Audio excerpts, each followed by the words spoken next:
This channel is about bringing stories that have hidden for so long in the darkness out into the light, empowering and educating through new media. The program was called Computer Learning Fairness. The computer is learning fairness if you hold certain beliefs. This computer is learning fairness if you're a liberal, you know. Now, I'm not saying I'm not a liberal. I'm just saying, you know, that if you have the most powerful, one of the most powerful organizations on the planet, only amplifying one side of a debate is a problem. Well, the algorithms now, and they are telling us what the headlines are. You know, did Pizzagate trend because we have been tweeting it, or did Pizzagate trend because Twitter wanted it to trend?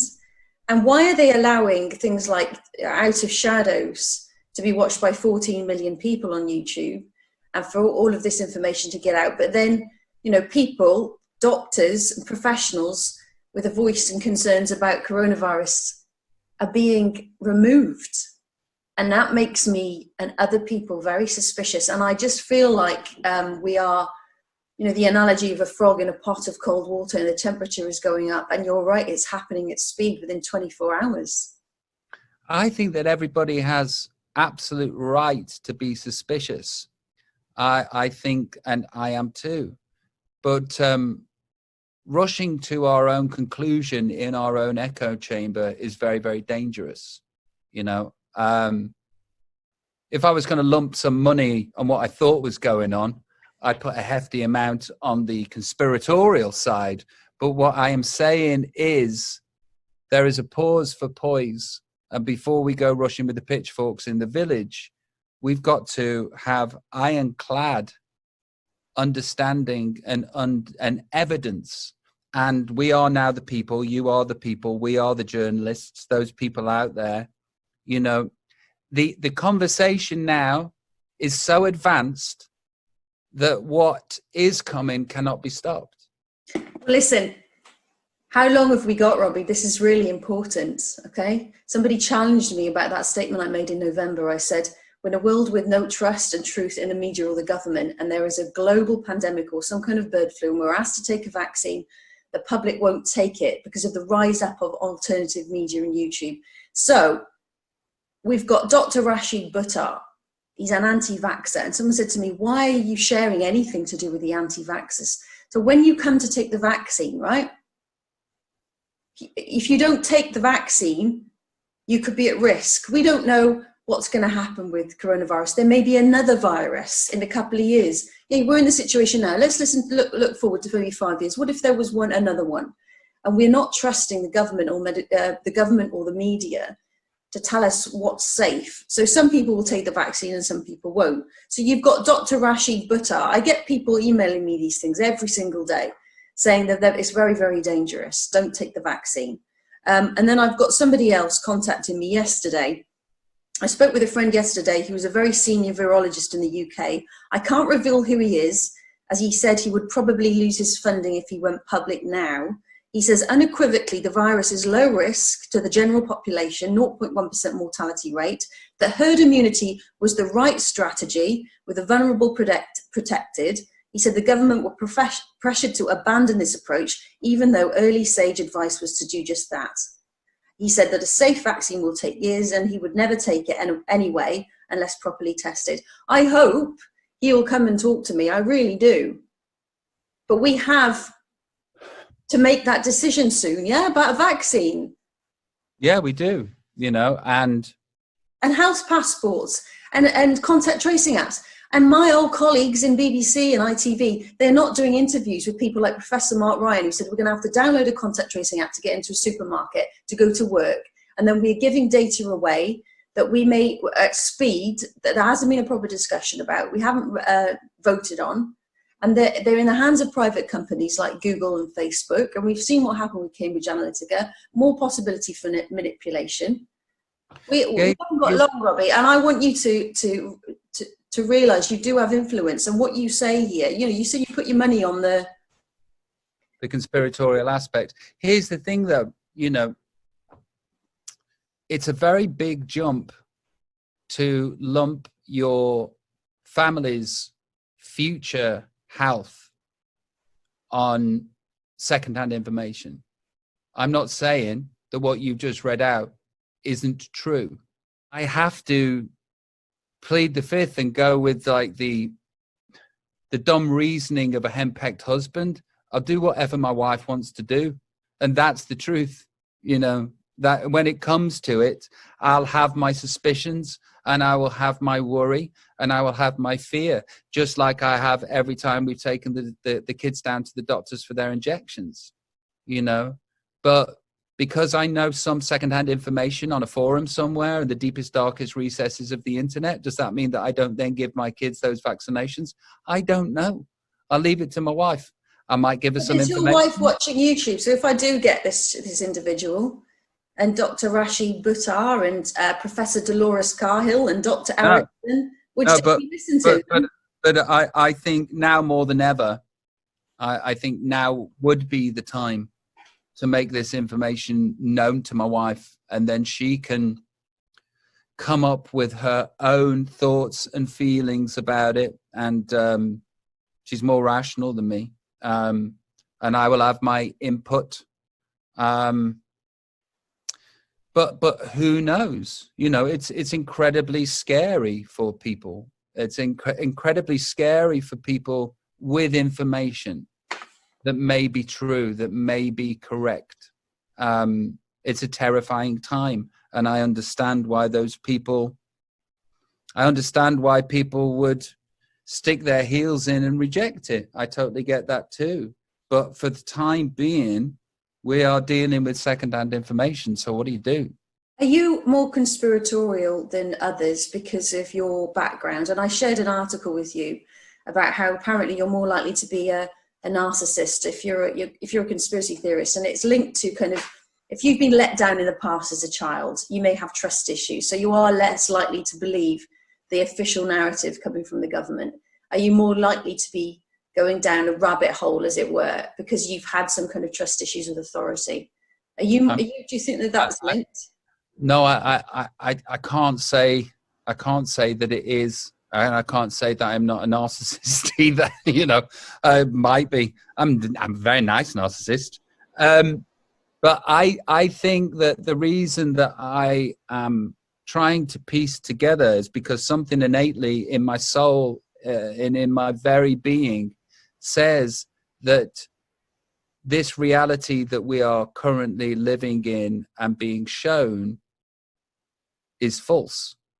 That's what has always been in my head. I'm trying to figure out whether that is mental illness or whether that is intuition speaking truth to me. And that's not because I've been let down in my childhood. I don't think there's any person. I haven't. Well, you know, I suppose you might have not recognized it as part of your makeup, maybe, you know, but I haven't. There is nothing that I'm searching back in my mind to think at that moment there, that was traumatic, you know, all the trauma. A trust relationship broken down from an authority figure, say a mother or a father, someone that you really needed to rely on and trust to guide you through difficult times. And maybe if that very important relationship is broken down. I will also qualify this with, you know, I grew up with a bookshelf full of magical books about a secret world that may exist. I grew up with, I suppose, an indoctrination in the unseen is a very real and tangible place, and it was for my mother. So maybe that's just it. Maybe this is just indoctrination, and I have an itch to scratch, and I enjoy scratching that itch. And then this place that I scratch this itch at might lead me into some very dark tunnels where I happen upon information that I wasn't expecting. And now what do I do with that? You know, I don't know if it's a breakdown of trust that makes me feel this way. I'd also know that every time I went to my grandma's, there was books on UFOs, you know. So I know that one of my favorite programs when I was a kid was Arthur C. Clarke. Turns out he wasn't so great, but you know, this has never been a part. This has never This has never not been a part of my makeup. These feelings and thoughts and beliefs, I don't even call them beliefs. I'm just trying to make sense of my own brain.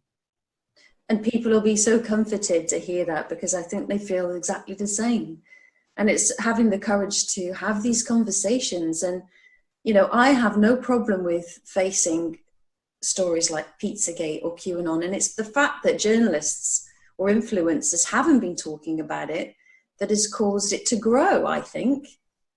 The absence of it. Yeah, I get it. It's not being challenged. And I've said before, you know, QAnon is a religion. We've talked about Q. You know how desperate people are for individuals like us to have a conversation about it. Well, here's the thing, you know, it's either left or it's right, and there's no middle. I don't hear that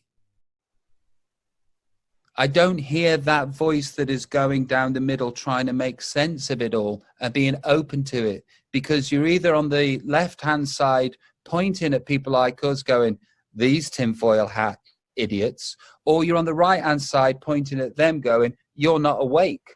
And there's two fingers doing that, and nobody's in the middle going, lads, can we just have a conversation about it? Chill out, you know, because I think the middle is a very important place to be, especially at a time that is so.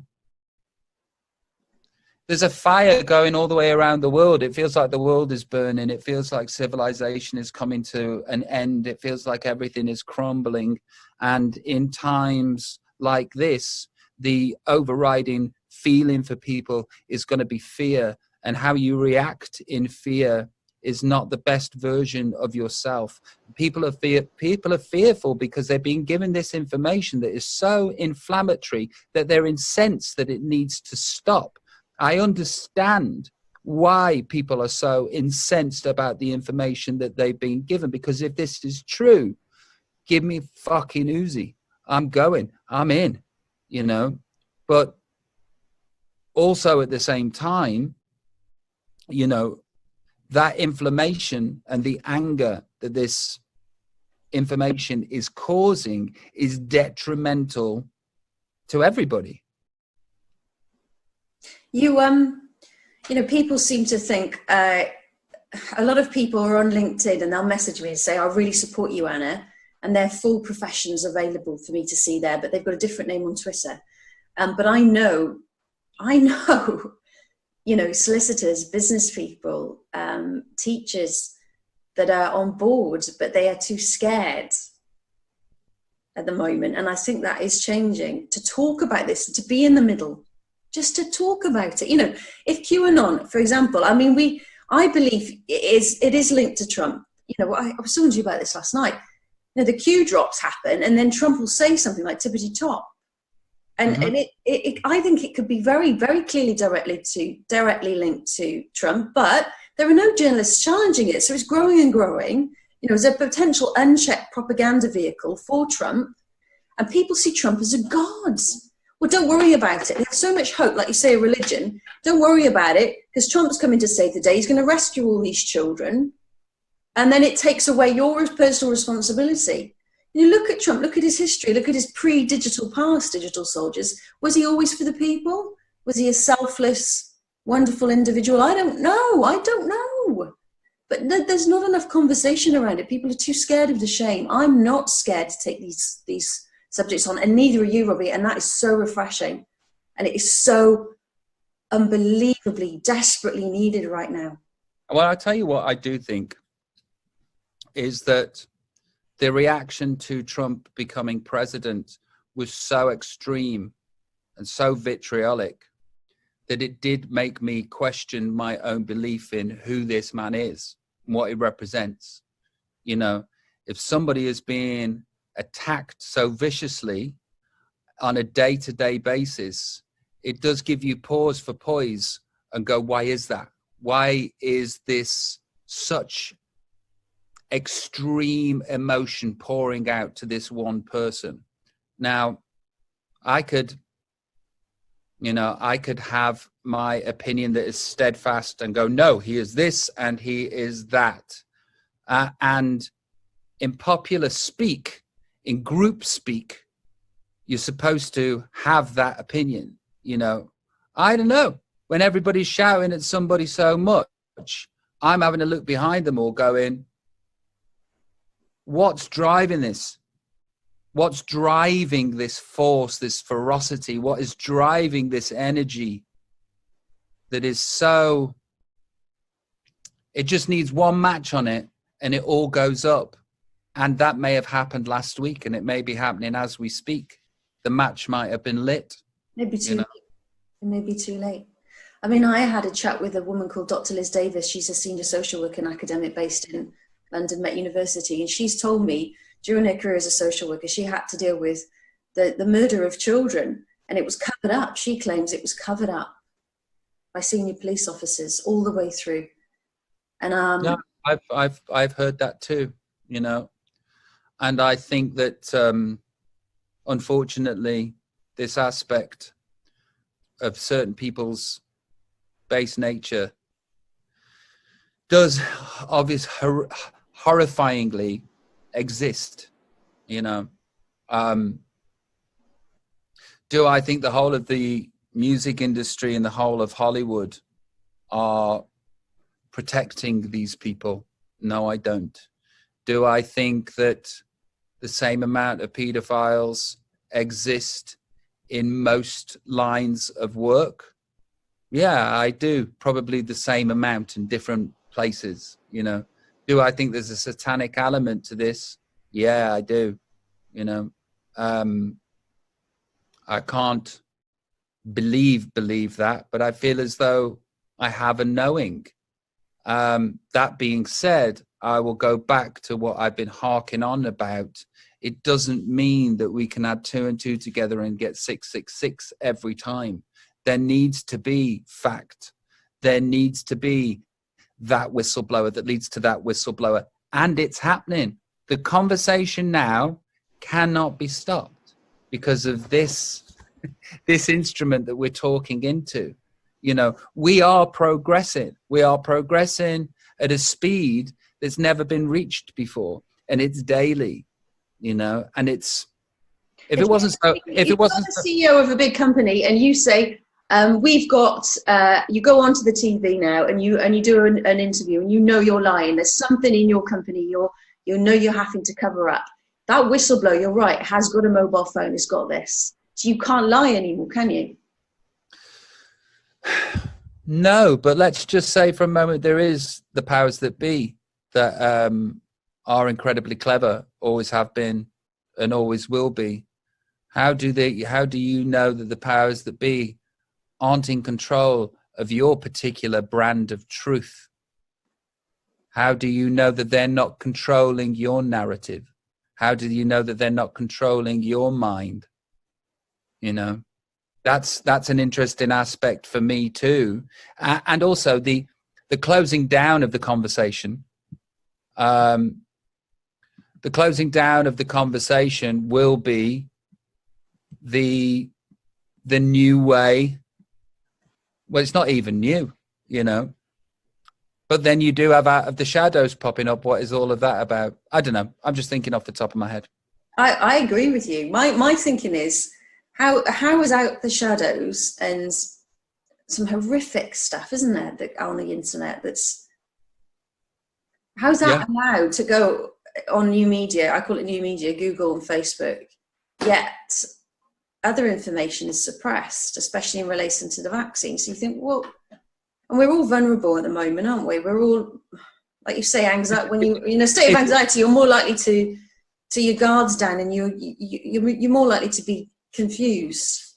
Is it just capitalism and it's monetary? You know, there is an audience that's massive waiting for a documentary like that. I'm one of those people. Is it just the fact that it's so big and so huge and reaches such a lot of people that it's completely and utterly, the brass tacks of it is that it's monetary? I think the algorithms and what we see is what we want to see, Vivi, and that is, we have maybe this is an evolutionary correction. We'll either survive and prosper with the information that we're hearing, because information is key to our behaviour. It's key to trust. It's key to the destabilisation of society if we don't believe information, if we don't trust information. Maybe we are literally in a position of power now where we can change the future, where we are all digital soldiers, mobile journalists, citizen journalists. We can have influence in any small way possible. And we can make that decision now for the future, whether we share information that is dubious, or we share information that we generally instinctively believe to be true.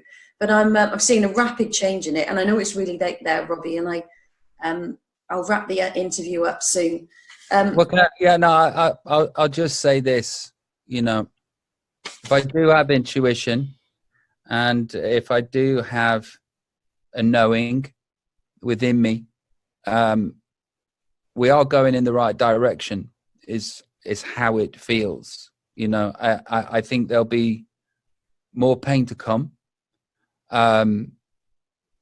But that saying goes, it's darkest just before the light, or whatever the saying is.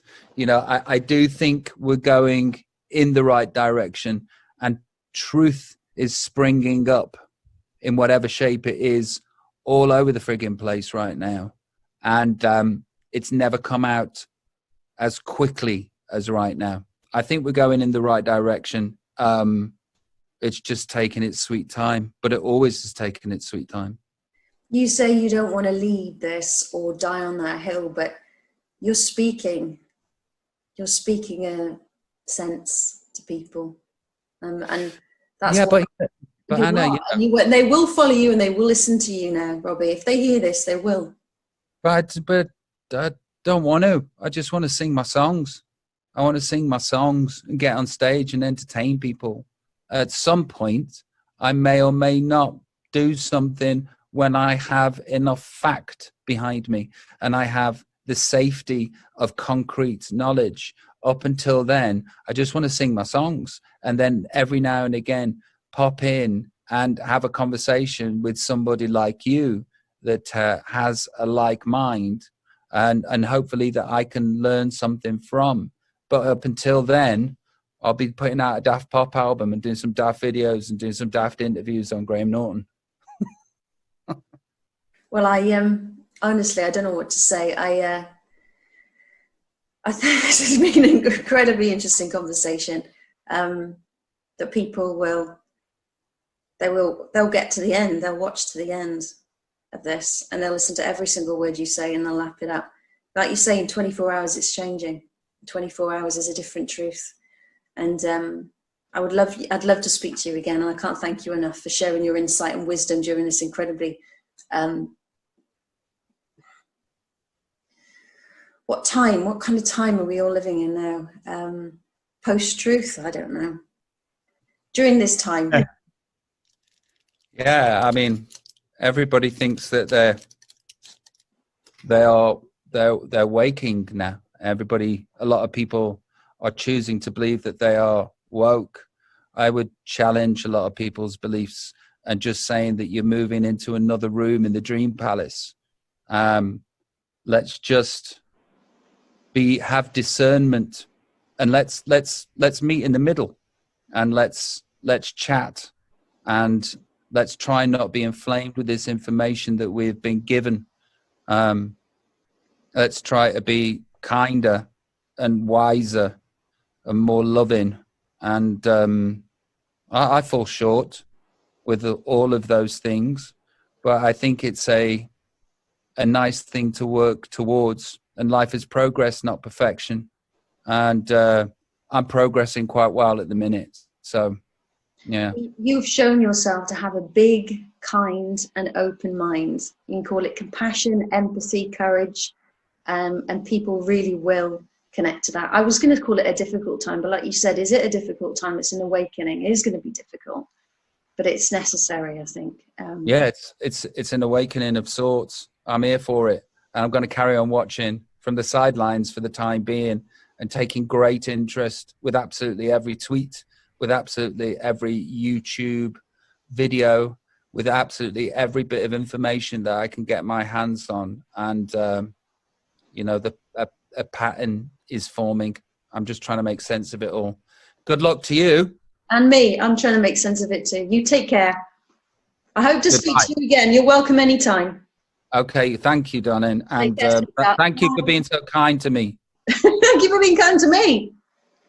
Take care. Have a good God day. bless you. God bless you, Robbie. Bye. Bye. Bye.